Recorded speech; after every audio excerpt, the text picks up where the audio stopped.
आज हम जो पोइम करने जा रहे हैं उसका टाइटल है ऑन हिज ब्लाइंडनेस। ये पोइम जॉन मिल्टन ने लिखी और सन 1655 में ये पोइम उन्होंने लिखी। और जब वो मिल्टन जो है 44 वर्ष के हुए तब वो अंधे हो गए थे, ब्लाइंड हो गए थे, कम्प्लीटली ब्लाइंड हो गए थे। और उससे उनके अंदर जो निराशा की भावना उपजी उसने इस पोइम को जन्म दिया।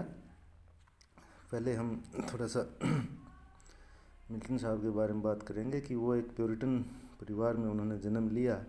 और प्यूरिटन्स जो होते हैं वो बहुत ही ज़्यादा धार्मिक किस्म के लोग होते हैं, तो इसलिए वो अपने जो इनके अंदर एक टैलेंट था पोइट्री लिखने का टैलेंट, जो पोइम में भी वो जिक्र करेगा, उस टैलेंट से वो गॉड की सेवा करना चाहते थे।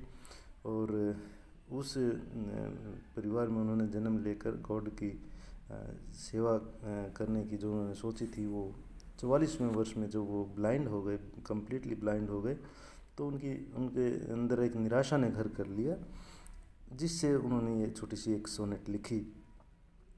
मिल्टन ने बड़ी शानदार पोइट्री की रचना की है, पैराडाइज लॉस्ट, पैराडाइज रीगेंड आदि शानदार जो है उन्होंने एपिक्स लिखे हैं। तो ये पोइम जब वो कम्प्लीटली ब्लाइंड हो गए, वो 44वें वर्ष में थे वो जीवन के, तब उन्होंने ये पोइम लिखी। अब हम इस पोइम को पढ़ते हैं वर्ड टू वर्ड। और ये जो पोइम है ये एक पेट्रार्कन या इटालियन सोनेट है, जिसके अंदर एक ऑक्टेव है यानी 8 लाइन का समूह है, और एक सेस्टेट है यानी 6 लाइनों का समूह है। 8 लाइनों में वो प्रॉब्लम बताते हैं और लास्ट की 6 लाइनों में उसका सॉल्यूशन निकलता है। तो let start the poem. When I consider how my light is spent. When I consider means जब मैं ये सोचता हूँ किस तरह से मेरी रोशनी चली गई, मेरी आँखों की रोशनी चली गई। एर means before half my days. Generally ये सोचा जाता है कि किसी भी मानव की जो एज है वो 100 ईयर्स है, तो 44वें वर्ष में जब वो अंधे हो गए थे तो इसका मतलब ये है कि उनका आधा समय ही जीवन का नहीं बीता था। एर मतलब बिफोर हाफ माई डेज, मेरा जीवन आधा भी नहीं बीता था। In this dark world and wide, ये संसार मेरे लिए अंधेरा हो गया है और वाइड हो गया है, खुला हो गया है। मीन्स अंधा होने के बाद कुछ नहीं दिखाई दे रहा है, तो सब कुछ वाइड हो गया है। And that one talent which is death to hide. और एक टैलेंट, मेरे अंदर एक टैलेंट था जिसको छिपाना मेरे लिए डेथ के समान है, मौत के समान है।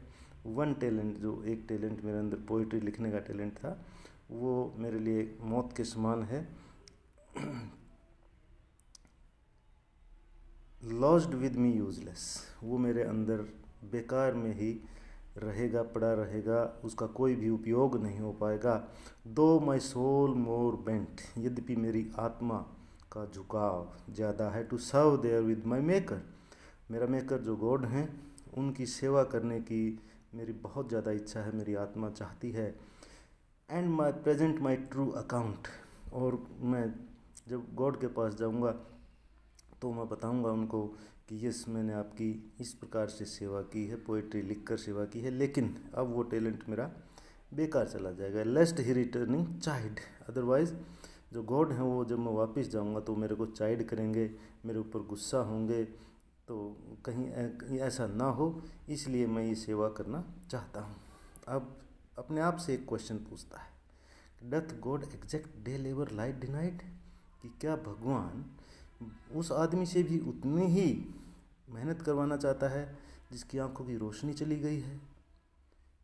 आई फाउंडली आस्क, मैं अपने आप से पूछता हूँ, बट पेशेंस, लेकिन मेरा धैर्य या मेरी अंतर आत्मा, टू प्रिवेंट दैट मर्मर, उस बड़बड़ाहट से बचने के लिए, उस बड़बड़ाहट को समाप्त करने के लिए, उस शिकायत को समाप्त करने के लिए, सून रिप्लाइज, तुरंत उत्तर आता है।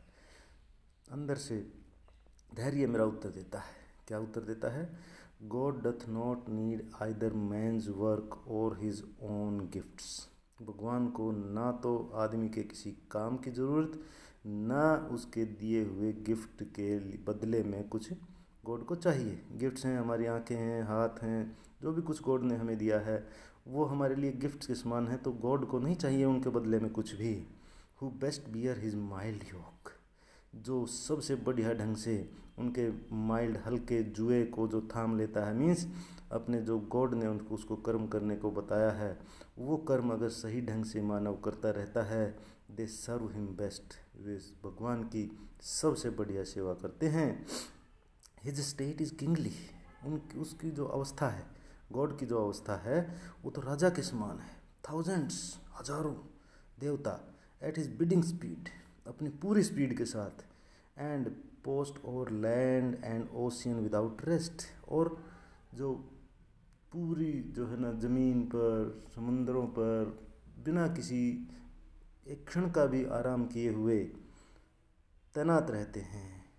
लास्ट लाइन है, ये बहुत इंपॉर्टेंट लाइन है कि they also serve who only stand and wait, कि वे आदमी भी भगवान की इतनी ही सेवा करते हैं जो आदेश का इंतज़ार कर रहे हैं और तैयार खड़े हैं कि गॉड कब उनको काम बताएंगे और वो काम पूर्ण करेंगे, तो वो लोग भी उस गॉड की उतनी ही सेवा कर रहे हैं। अब हम इस पोइम के छोटे क्वेश्चंस देखेंगे। इस पोइम को 4 तरीके से स्टूडेंट्स को अटेम्प्ट करना है। BSc 1 में ये पोइम है, तो 4 तरीके से का मतलब है कि एक तो इसको हमने explain with reference to the context आएगा इसके अंदर से, तो इसमें उसमें उसका पोइम का नाम और पोइट का नाम स्टूडेंट को पता होना चाहिए, और इस पोइम के अंदर क्या कहना चाहता है पोइट वो पता होना चाहिए। तो उसको हम रेफरेंस टू द कॉन्टेक्स्ट में लिखेंगे और फिर उस स्टेंजा को हम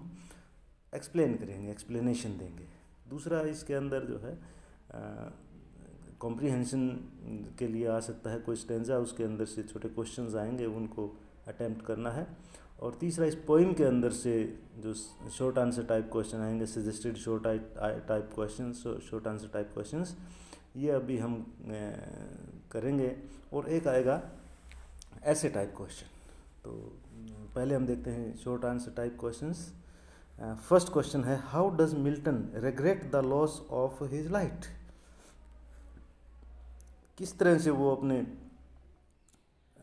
क्या कहता है जब उसकी आंखों की रोशनी चली जाती है। तो on the loss of his light Milton regrets that now he won't be able to serve God with the talent of writing poetry. Second question, describe the Italian sonnet. What is Italian sonnet? Italian sonnet contains 14 lines and it contains 1 octave and 1 sestet. State whether the sonnet on his blindness follows the Italian pattern or not. Yes, the sonnet on his blindness follows the Italian pattern. How does patience forestall the poet's anguish? किस तरह से शांत करती है poet की पीड़ा को patience. तो patience tells that God does not need either man's work or the return for his gifts. Fourth question है, state examples of metaphor and personification in the poem. Poem के अंदर मेटाफर का कहाँ है? What is a metaphor? Metaphor कह सकते हैं हम एक प्रकार की तुलना होती है। मेटाफर मीन्स जैसे for example that one talent is an example of metaphor, तुलना की गई है टैलेंट के साथ। His mild yoke is also a metaphor, because mild yoke एक जुआ होता है, तो जुआ रूपी जो काम दिया गया है that is metaphor. And personify जो व्यक्तिकरण है, मानवीकरण है, वो पेशेंस का किया है, धैर्य का किया गया है, धैर्य उत्तर देता है। तो these are the metaphors and personification, examples of metaphor and personification in the poem. What is the rhyme scheme of the sonnet? तो ये easy है rhyme scheme बताना sonnet की। इसमें जो बता भी रखा है कि इस पोइम की जो राइमिंग स्कीम है, कह सकते हैं हम ABBA, और ये तो हो गई आपके ऑक्टेव की, एंड सेस्टेट की है CDE। तो ये राइम स्कीम है इस सोनेट की। लास्ट क्वेश्चन है, what does the poet mean when he asks doth God exact day labour light the night. तो क्या मतलब है इस पोइम का, पोइट का ये कहने का कि भाई doth God exact day labour light denied, जब ये कहता है तो उसका मतलब क्या है? The poet wonders if God can be so unjust as to expect him to write poetry while he is blind, कि भाई क्या गॉड अब भी ये चाहते हैं कि वो अब भी पोइट्री लिखे because he has become blind. तो ये हमारे छोटे क्वेश्चंस थे। एंड इसमें जो है सेकंड क्वेश्चन इज़ इम्पोर्टेंट कि जो ऐसे टाइप क्वेश्चंस हैं, how does the poet justify the ways of God to man in the sonnet on his blindness, या एक कह सकते हैं इसकी overall summary you can prepare. Thank you.